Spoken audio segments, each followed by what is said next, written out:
The iPhone 9 is coming next month, and I'll be sharing the details right after this.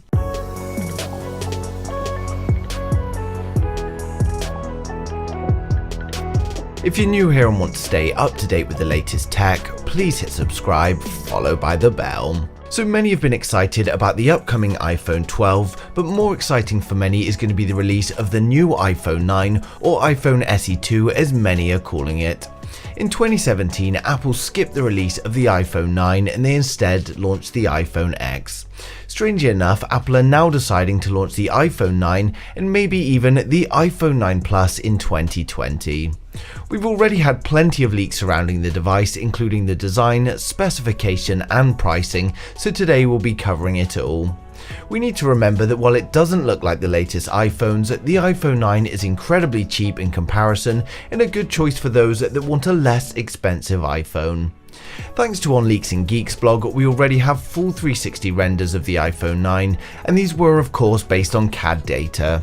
For those who don't know, OnLeaks has been incredibly reliable lately, so there's little doubt that this is of course what the iPhone 9 is going to look like.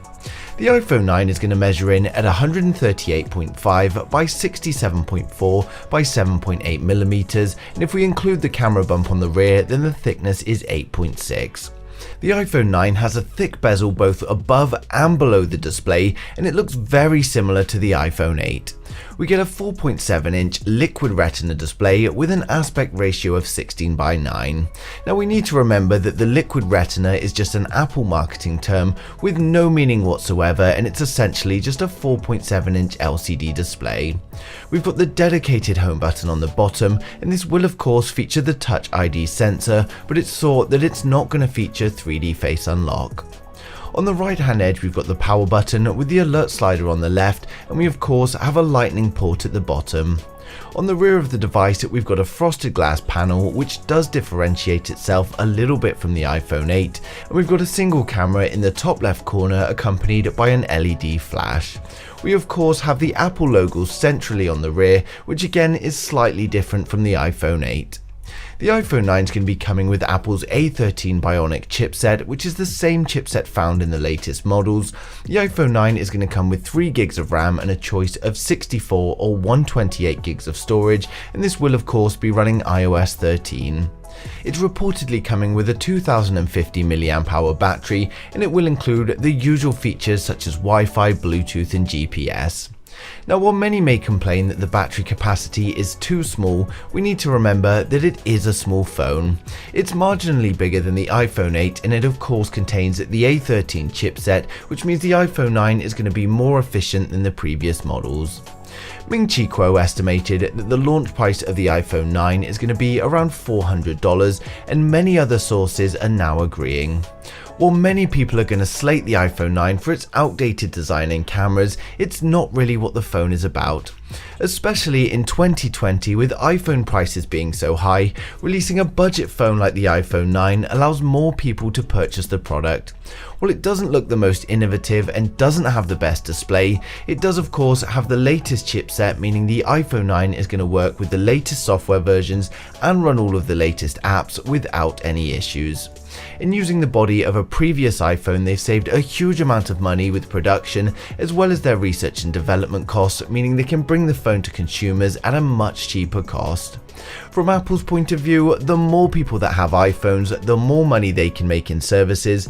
With the success of the more budget-friendly iPhone XR in the past, we can expect the iPhone 9 to perform just as well in sales.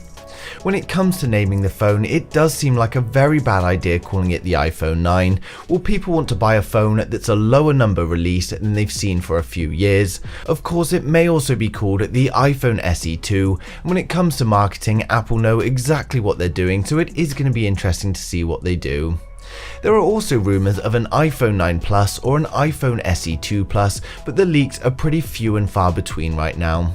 All we've got is rumours of a 5.5-inch display, and if the iPhone 8 release is anything to go by, it means the iPhone 9 Plus is going to have dual cameras and a much larger battery capacity, probably closer to 2,900 mAh.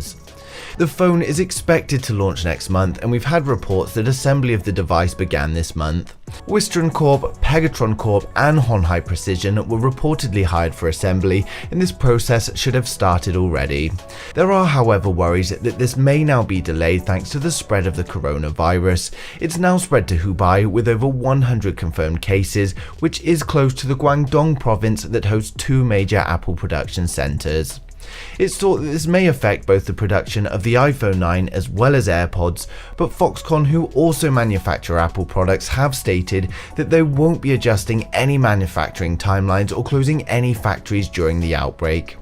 Of course, as any more solid information comes to light about the iPhone 9 or the iPhone SE 2, I'll be sharing them with you guys straight away, but as always, I'd like to know your thoughts in the comments. Who out there is waiting for the iPhone 9, and do you think it's going to be called the iPhone 9 or the iPhone SE 2? Also, do you think there will be an iPhone 9 Plus?